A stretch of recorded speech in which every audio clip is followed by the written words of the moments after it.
A'udzubillahi minasyaitonirrajim. Bismillahirrahmanirrahim. Assalamualaikum warahmatullahi wabarakatuh. Alhamdulillahirabbil alamin. Allazi arsala rasulahu bil huda wa dinil haqq liyuzhirahu 'alad dini kulli walau karihal musyrikun. Asyhadu an la ilaha illallah wahdahu la syarikalah wa asyhadu anna Muhammadan abduhu wa rasuluhu la nabiyya ba'dah. Allahumma sholli ala sayyidina Muhammad wa ala ali sayyidina Muhammad. Assalamu alayka ya Rasulullah. Sahabat-sahabat, pemuda-pemudi yang saya cintai karena Allah Subhanahu wa taala. Pada sore hari ini adalah sore yang luar biasa bagi saya. Berjumpa dengan pemuda-pemudi yang insya Allah istimewa. Sampai-sampai membedakan antara gajah, jerapah dan semut, bingung semuanya. Yang kasihan itu bukan yang salah jawabnya. Yang kasihan itu yang gak tahu apa-apa. Orang dah ketawa semuanya, orang dah jawab, dia tetap apa tuh weh. Ya, maka dari itu jasadnya sudah di sini, tolong ruhnya juga di sini. Ya, jangan jasadnya ada dalam ruangan ini, tapi sebenarnya pikirannya masih melayang-layang, belum berada dalam ruangan ini. Sahabat-sahabat sekalian, saya nggak panjang-panjang sore ini, karena memang kita sore hari ini adalah membahas tentang relawan dakwah, tentang bagaimana pemuda-pemudi mengambil kontribusi untuk memberikan kontribusi terhadap perjuangan ini. Sahabat-sahabat sekalian, kalaulah kita boleh jujur dan melihat kondisi bagaimana pemuda-pemudi hari ini, tentu ini sangat berbeda dengan bagaimana pemuda-pemuda di zaman Rasulullah dan juga pemuda-pemuda di zaman-zaman berikutnya. Kalau kita mau lihat sejarah teman-temanku sekalian, sahabat-sahabat sekalian, kita mengenal nama seorang pemuda yang bernama Muhammad Al-Fatih, atau nama sesungguhnya adalah Muhammad As-Sani. Kita sering mendengar sejarah-sejarah ditorehkan dengan tinta emas oleh pemuda-pemuda Islam. Lantas pertanyaannya adalah bagaimana dengan pemuda-pemudi Muslim zaman ini? Kalau dulu kita mendengar Muhammad Al-Fatih menaklukkan kota Konstantinopel dengan penuh keyakinan, walaupun orang-orang menggunjing dan mencemehnya. Bagaimana Muhammad Al-Fatih benar-benar memiliki ide dan gagasan yang gak masuk akal ketika itu. Sahabat-sahabat sekalian, ketika Muhammad Al-Fatih bersama dengan pasukannya melewati laut ketika itu dirantai oleh pasukan Konstantin. Ketika Al-Fatih dengan pasukannya mengebom tembok Konstantin, tembok yang luar biasa itu tidak hancur dengan alat perang yang dimiliki oleh kaum muslimin. Ketika kaum muslimin mencoba untuk berperang dengan arah yang berbeda, masih juga menghadapi kendala. Sahabat-sahabat sekalian, salah satu ciri pemuda itu adalah tidak gampang berputus asa. Salah satu ciri jiwa-jiwa pemuda adalah memiliki pandangan yang jauh ke depan dan siap untuk menghadapi apapun rintangan dan cobaan. Membuat kajian, mengadakan pelatihan yang datang cuma sedikit, itu tidak akan menyulutkan seseorang yang memiliki jiwa muda yang luar biasa. Kalaulah hari ini yang datang gak begitu banyak, lebih kurang cuma sekitar 150 orang, tidak mengucilkan hati kita. Kalau dulu Bung Karno mengatakan, datangkan 10 orang pemuda pada saya, maka akan saya rubah dan guncang dunia. Tapi pada sore hari ini, saya yakin sahabat-sahabat sekalian, untuk mengguncang dunia, lebih dari 150 orang ini sudah sangat luar biasa. Allahu Akbar. Sore hari ini sahabat-sahabat sekalian, kalau kita lihat kondisi pemuda-pemudi, kalau kita mau jujur, bagaimana kondisi pemuda-pemudi hari ini? Beberapa hari yang lalu saya berkesempatan untuk ngisi di siaran TVRI. Ustadz Asrori sebagai moderator bertanya, melihat kondisi anak muda hari ini, melihat pemuda-pemudi hari ini, betapa banyak yang terjun dan terjerumus dalam pergaulan bebas, dalam narkoba, dalam tawuran, dalam aborsi, dan bahkan kemaksiatan dan kejahatan lainnya.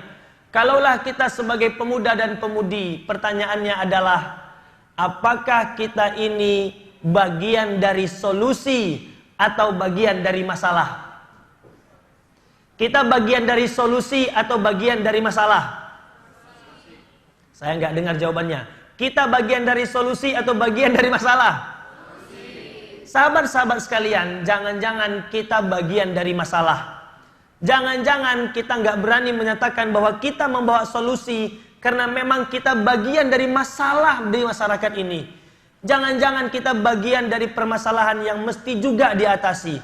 Sahabat-sahabat sekalian, perhatikan. Sesungguhnya pemuda-pemudi sekarang itu adalah pemegang tongkat estafet peradaban. Sahabat-sahabat sekalian, jujur, pemimpin-pemimpin hari ini dulu mereka adalah orang-orang muda. Dan yang akan memimpin bangsa ini ke depan itu adalah orang-orang yang muda sekarang yang akan nanti beranjak dewasa dan semakin lama semakin tua. Timbul pertanyaan, kalaulah anak muda hari ini memimpin bangsa ini ke depan, pemuda seperti apa yang layak untuk memimpin bangsa ini ke depan? Timbul pertanyaan sahabat-sahabat sekalian, layakkah kita untuk memimpin bangsa ini ke depan? Layakkah kita untuk memberikan solusi pada bangsa dan sekitar kita ke depannya? Kalaulah hari ini ternyata tidak ada pemuda-pemudi yang berinisiatif, tidak ada pemuda-pemudi yang ingin mengorbankan dirinya untuk di jalan dakwah, lantas kepada siapa lagi masyarakat akan berharap? Mungkin kita pernah mendengar istilah mahasiswa atau mahasiswi itu adalah agent of change. Betul? Apa artinya? Ya, katanya adalah, terima kasih Bang, pemuda-pemudi mahasiswa-mahasiswi itu adalah agen perubahan. Katanya pemuda-pemudi itu adalah yang membawa perubahan lebih baik kepada masyarakatnya. Katanya pemuda-pemudi mahasiswa-mahasiswi itu adalah yang akan membawa perubahan di sekitarnya. Apakah benar kita layak menjadi orang yang membawa perubahan? Apakah kita layak untuk memberikan perubahan di sekitar kita, sahabat-sahabat sekalian? Ya, kita tahu setiap kita memiliki kekurangan. Setiap kita memiliki kelemahan. Setiap kita memiliki celah yang mungkin bisa jadi jauh lebih banyak daripada kelebihan kita. Akan tetapi sahabat-sahabat sekalian, ingin saya sampaikan. Orang mungkin mengatakan, oh, Irma nggak mungkin bisa bangkit. Mungkin orang mengatakan, tak mungkin dakwah di Pekanbaru ini, khususnya untuk pemuda, bisa berkembang. Mungkin orang mengatakan, aduh udahlah Ustadz, Ustadz capek-capek, pengurus capek-capek ngadakan kegiatan, ini kan sudah akhir zaman. Ya sudah, biar saja orang-orang banyak melakukan kemaksiatan. Sahabat-sahabat sekalian, orang beriman bukan melihat dengan sekedar penglihatan matanya. Orang-orang beriman tidak hanya melihat sesuatu itu dengan mata kepalanya. Orang-orang yang beriman mesti melihat sesuatu itu dari penglihatan mata keimanannya. Memang hari ini kondisi akhir zaman. Memang hari ini kondisi begitu sangat sulit mengumpulkan pemuda-pemudi untuk bergerak memperbaiki kondisi lingkungan ini. Akan tetapi bagi orang-orang yang beriman, yang dia melihat bukan cuman sekedar dengan mata kepala, dia pasti memiliki rasa optimis. Sahabat-sahabat sekalian, tak perlu banyak orang-orang di dalam dakwah ini. Yang dibutuhkan adalah orang-orang yang komitmen. Yang dibutuhkan adalah orang-orang yang mau berkorban. Yang dibutuhkan adalah orang-orang yang memiliki kesadaran tingkat tinggi. Mungkin saya yakin yang hadir di sini bukanlah banyak dari anggota Irma, betul? Saya yakin yang hadir di sini bukanlah aktivis dari pengurus Irma Raya An-Nur. Saya yakin yang hadir di sini adalah orang-orang yang memiliki hatinya tergerak untuk memberikan kontribusi terhadap umat ini.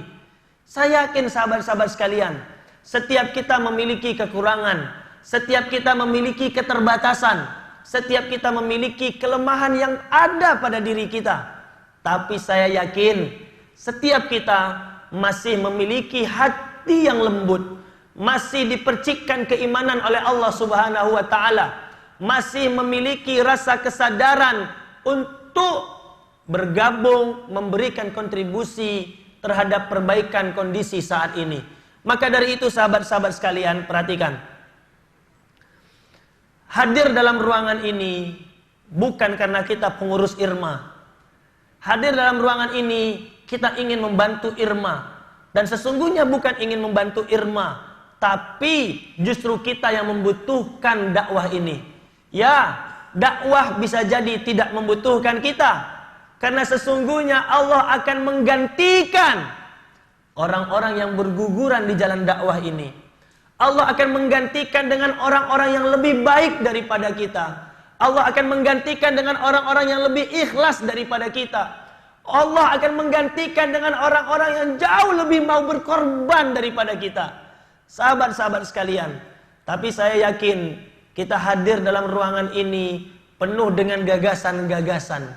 Saya yakin kita hadir dalam ruangan ini penuh dengan ide-ide yang ingin dilahirkan. Tadi saya menuju ke ruangan ini, ketemu dengan salah seorang sahabat saya. Beliau bilang, "Ustadz, saya siap mendatangkan para ahli-ahli dalam sebuah kajian yang akan berbagi kepada teman-teman pemuda-pemudi. Kalaulah teman-teman ini mau, kita undang pembicara-pembicara yang ahli dalam bidangnya dan menyampaikan ilmu kepada anak-anak muda. Dan insya Allah pembicaranya nggak perlu dibayar, Ustadz." Sahabat-sahabat sekalian, begitu banyak orang yang ingin memberikan kontribusi terhadap dakwah ini. Namun pertanyaannya adalah, seberapa banyak orang yang ikhlas untuk menjalankan roda dakwah ini? Berapa banyak orang yang ikhlas menjalankan aktivitas ini? Kalau boleh mau jujur, nggak perlu dijawab, tapi jawab dalam hati masing-masing. Agenda kita pada sore hari ini, teman-teman dapat publikasinya? Dapat publikasinya? Lihat publikasinya? Lihat? Oke, pertanyaannya simple, nggak perlu dijawab. Apakah kita ikut dalam share dan menyebarkan informasinya? Apakah kita ikut menyebarkan agenda sore hari ini kepada teman-teman kita yang lain? Ini mesti kita tanyakan kepada diri kita masing-masing. Kepada diri kita masing-masing. Kalaulah kita benar-benar sadar bahwa ini adalah penting untuk kita. Ini penting untuk investasi amal kita. Ini penting kita ingin berkontribusi dalam dakwah ini. Saya yakin kita dengan sangat ringan, kita dengan sangat gembira, kita dengan sangat ceria membantu untuk menyebarkan informasi-informasi kegiatan dakwah kita. Kita bukan cuma hadir, tapi kita juga menyebarkan informasi. Kita mungkin tidak cuma sekedar menyebarkan informasi, tapi juga ikut hadir. Tidak cuma ikut hadir, tidak cuma menyebarkan informasi, tapi kita juga mengajak teman-teman kita. Itulah orang-orang yang benar-benar merasa membutuhkan terhadap dakwah ini. Sahabat-sahabat sekalian, siapa yang tahu isi hati kita? Hanya kita yang punya hati sama Allah Subhanahu wa taala. Tidak ada seorang pun yang tahu isi hati kita, sahabat-sahabat sekalian. Meskipun dia teman kita di samping kanan kita, meskipun dia sahabat kita di samping kiri kita, takkan tahu bagaimana aslinya isi hati kita. Yang tahu adalah Allah Subhanahu wa taala. Yang tahu adalah kita yang punya hati. Apakah kita benar-benar merasa membutuhkan dan memiliki dakwah ini? Apakah kita benar-benar ingin memberikan kontribusi terhadap perkembangan dakwah ini? Itu tergantung pada diri kita masing-masing. Sahabat-sahabat sekalian, nanti saya ingin minta sahabat-sahabat untuk memberikan ide-ide, gagasan-gagasan apa yang bisa untuk menghidupkan dakwah pemuda di Pekanbaru. Siap? Siap? Tadi saya dapat informasi dari sahabat saya tadi, Ustadz, saya siap untuk mendatangkan teman-teman saya, sahabat-sahabat saya yang ahli dalam Facebook marketing. Saya siap mendatangkan teman-teman saya yang ahli dalam videografi. Saya siap mendatangkan teman-teman saya yang ahli table manner. Tahu table manner? Tahu table manner? Istilah table manner aja nggak tahu, betul? Iya, table ya. Ahli buat meja, bukan ya. Bukan ahli buat meja. Table manner itu apa? Ya keahlian dalam ya melayani atau makan bagaimana di meja makan. Ya. Nah, bagaimana cara makan yang baik, bagaimana sikap seorang muslim ketika berhadapan dengan orang makan ramai-ramai, ya.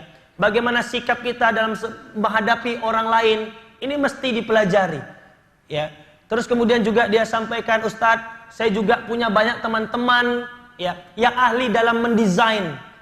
Ahli bagaimana cara meningkatkan follower Instagram, ahli bagaimana buat desain, membuat desain poster hanya menggunakan handphone. Ya, banyak teman-teman yang bisa Ustadz, dan banyak teman-teman yang mau berbagi ilmunya gratis. Pertanyaannya adalah, ada nggak yang mau dengar? Kira-kira ada nggak yang mau dengar? Kira-kira ada nggak yang mau dengar? Pertanyaannya bukan itu. Kira-kira ada nggak yang mau ngadakan acara macam itu? Enggak Ustadz, saya peserta aja lah. Pertanyaannya adalah, adakah orang yang mau berinisiatif? Ustadz, oke Ustadz, saya buat posternya, saya buat acaranya, kita undang Ustadz, biar saya kontak. Adakah di antara kita yang berinisiatif mengajukan dirinya? Adakah di antara kita yang berinisiatif mengorbankan tenaga dan waktunya? Sahabat-sahabat sekalian, ini penting untuk saya sampaikan bagaimana mentalitas seorang pemuda dan pemudi di dalam perjuangan dakwah ini. Sahabat-sahabat sekalian, kita punya potensi. Setiap kita memiliki potensi. Setiap kita bisa berkontribusi, sahabat-sahabat sekalian. Kalau hadir yang hari ini 150 orang, saya yakin dan optimis dakwah ini akan terus bergulir. Saya sudah sampaikan tadi ke beberapa teman-teman, untuk pekan ke depan saya tak mau lagi ngisi sebagai pembicara. Senang betul kayaknya ya. Yang ngisi nanti kita undang dari pembicara-pembicara yang lain. Ya, saya cukuplah jadi moderator saja. Kalau teman-teman bosan, tak apa-apa juga, tak datang saya. Sahabat-sahabat sekalian, kita punya gagasan yang luar biasa. Kita punya ide yang luar biasa. Pertanyaannya adalah, siapa yang mau mengajukan dirinya berkontribusi terhadap pergerakan ini? Orang sudah capek dengan omongan. Kalau katanya itu, sudah capek dengan janji-janji palsu. Betul? Iya, udah capek. Sudah capek dengan banyaknya gagasan. Wah, pengen ini, pengen itu, pengen ini, pengen itu. Bantu untuk menyebar publikasi aja nggak mau. Habis kuotanya Ustadz, kata dia. Ya. Bantu untuk menyebarkan agenda acara aja nggak mau. Bantu untuk datang dengan sepeda motor sendiri, padahal bisa ngajak adik atau ngajak kakak, itu nggak mau. Itu artinya belum tumbuh pada diri kita kesadaran, rasa memiliki dan membutuhkan dakwah ini. Sahabat-sahabat sekalian, hari ini kita membutuhkan pemuda-pemudi yang berinisiatif, yang mengajukan gagasan dan juga berani untuk bertanggung jawab terhadap gagasan itu. Kalau cuma gagasan aja, banyak cari di Google. Betul? Betul? Banyak. Pertanyaannya adalah, siapa yang mau berkorban? Siapa yang mau meluangkan waktu dan tenaganya? Siapa yang mau meluangkan tenaga dan pikirannya? Untuk apa? Mensukseskan agenda-agenda besar ini. Sahabat-sahabat sekalian, perhatikan. Kita memiliki potensi yang luar biasa.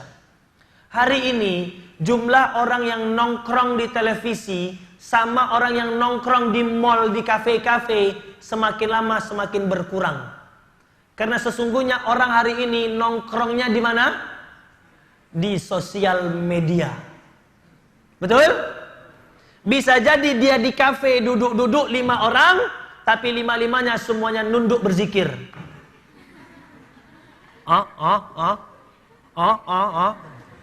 Ngomongnya cuman aja. Betul? Bisa jadi dia ke kafe bersama-sama berlima. Bisa jadi dalam kafe itu orangnya ramai. Tapi sebenarnya nongkrong ramai-ramai di kafe itu semuanya kepalanya menunduk, merenung. Apalagi kalau ada musik kitaro. Sahabat-sahabat sekalian perhatikan. Sesungguhnya orang hari ini nongkrongnya adalah di sosial media.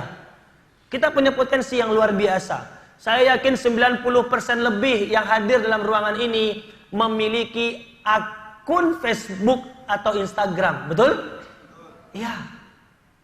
Jangan cuma untuk curhat aja. Ya, jangan cuma untuk galau saja. Tapi untuk apa? Gunakan untuk perkara-perkara yang produktif. Sahabat-sahabat sekalian, pemuda-pemudi zaman dulu tak ada mengenal berkeluh kesah. Tidak ada mengenal galau yang berlebihan.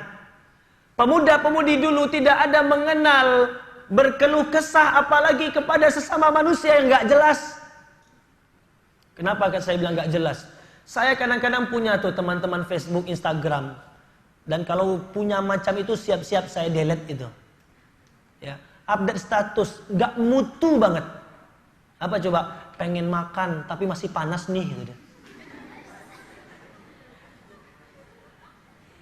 Itu jari kok bisa ngetik kayak begitu, itu kenapa tuh? Heran saya. Ya, yang saya takutkan dia lagi sholat ngomong diketik status lagi ruku nih gitu dia. Itu lebih parah lagi. Ya.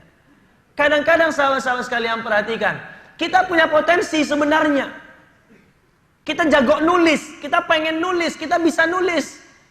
Tapi sahabat-sahabat sekalian, potensi yang kita miliki ternyata belum kita kontribusikan untuk jalan yang benar.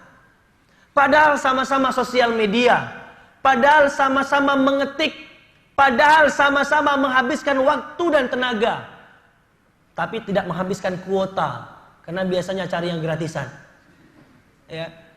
Apa sulitnya bagi kita untuk mengetik persoalan-persoalan dakwah? Apa sulitnya bagi kita untuk menge-share persoalan-persoalan dakwah?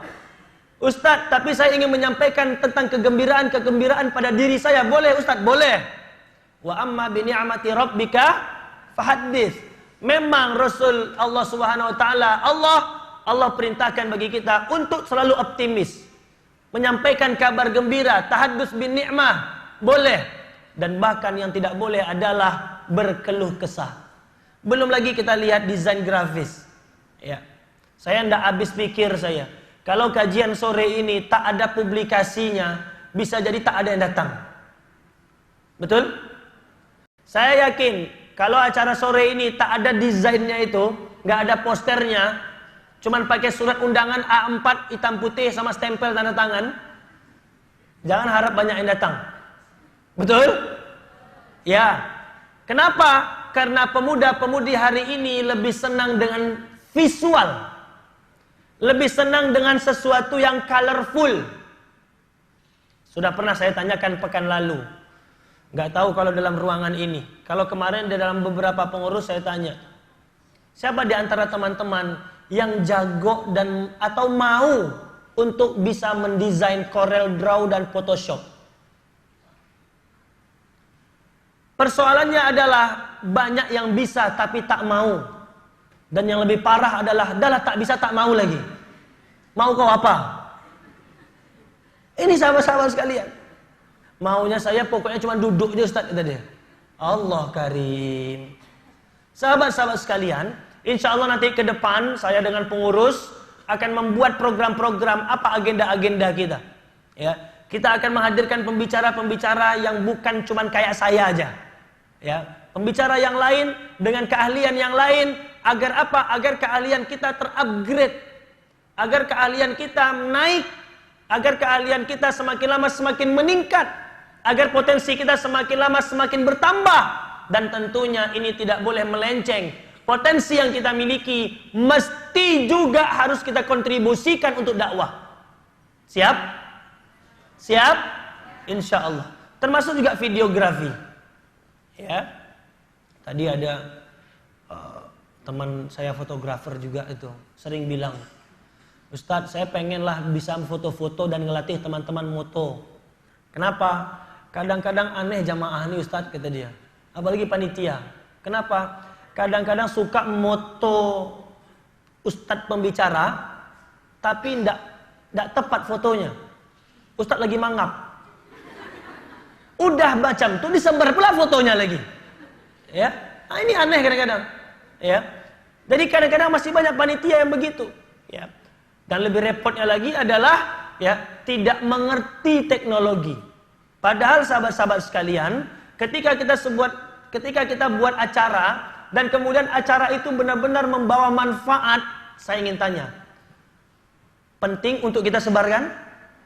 Penting untuk kita sebarkan? Iya. Kenapa? Karena yang pertama, kita mesti bergembira suksesnya acara kita. Yang kedua, kita ingin yang lain yang belum ikut bisa datang ikut. Dan yang ketiga, kita ingin memperlihatkan kepada khalayak ramai bahwasanya kaum muslimin, pemuda-pemudi kaum muslimin sudah semakin lama semakin banyak bersatu di dalam jalan dakwah. Sahabat-sahabat sekalian, termasuk juga event organizer. Saya udah kontak beberapa teman-teman di Jakarta. Ya, termasuk ini live streaming ya. Teman-teman saya yang di Jakarta siap-siap, insya Allah nanti saya akan undang rencana saya. Ya, rencana saya undang teman-teman di Jakarta untuk potensi-potensi dakwah. Betapa banyak teman-teman di Jakarta yang bisa kita undang untuk potensi dakwah di sini. Insya Allah informasi sahabat-sahabat kita di Bandung, ya, pemuda hijrah, ya, insya Allah akan kita hadirkan juga di Pekanbaru. Ya. Insya Allah juga kita akan hadirkan tokoh-tokoh muda yang ada di Indonesia, ya, kita undang ke Pekanbaru. Tapi yang jelas insya Allah kita nggak undang Muzammil.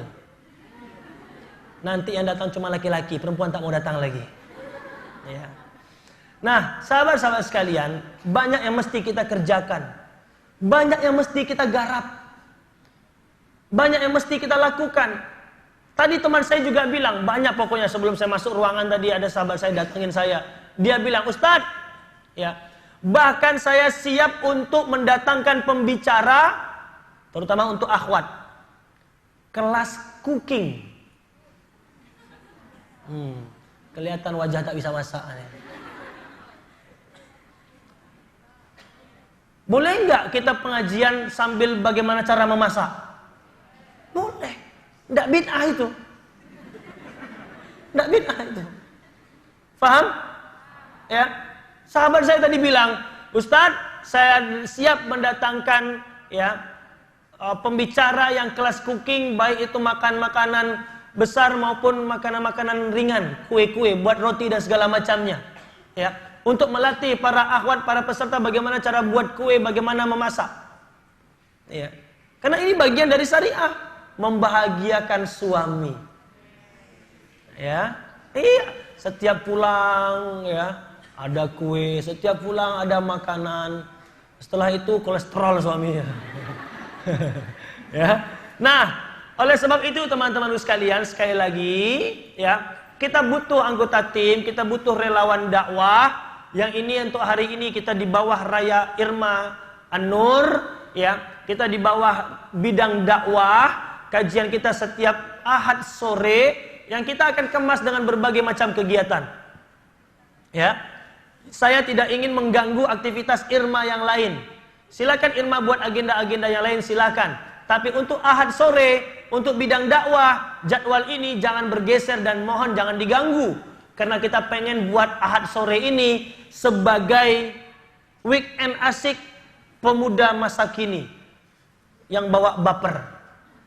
Ya, bawa perubahan. Kita ingin sahabat-sahabat sekalian, orang kalau hari Ahad sore itu punya tujuan yang ingin dia datangi. Biasanya kalau Ahad sore, Minggu sore, itu apa yang kita rasakan kalau nggak ada kegiatan? Kalau Minggu sore kalau nggak ada kegiatan, biasanya ngapain? Ngapain? Iya, deh besok lah Senin loh. Betul? Ya? Besok udah Senin, Minggu sore tak ada kegiatan, biasanya tidur-tiduran di kamar kos-kosan. Kita ingin buat Minggu sore, Ahad sore ini kegiatan event yang besar, tidak hanya sekedar kajian, tapi menambah potensi dan keahlian sahabat-sahabat sekalian.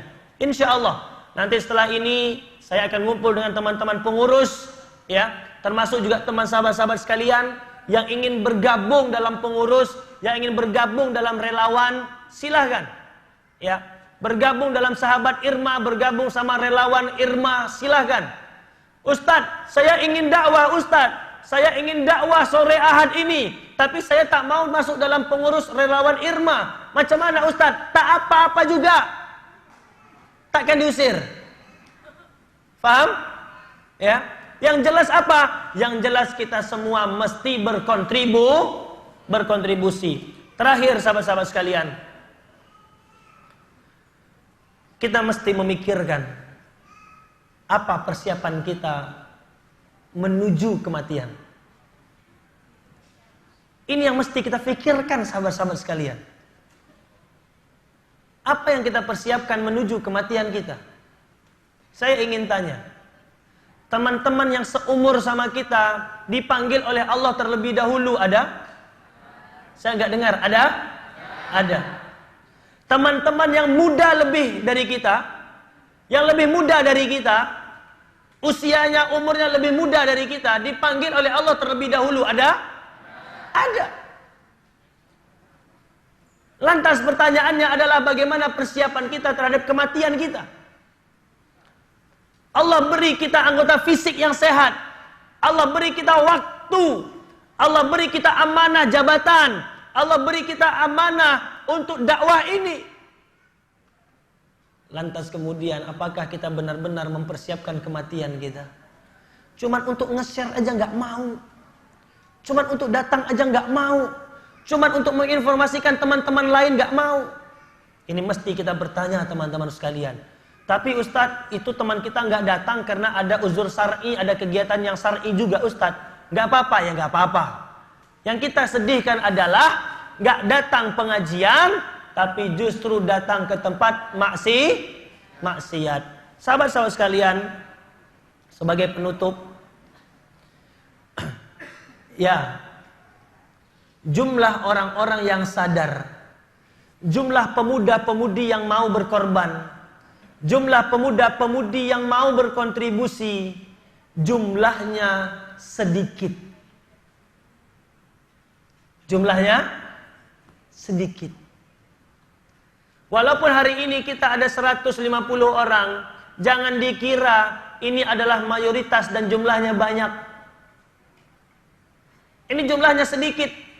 Apalagi nanti saya minta data-data kepada panitia, dan saya akan tanya kepada teman-teman, siapkah untuk benar-benar berkontribusi terhadap dakwah agenda Ahad sore ini?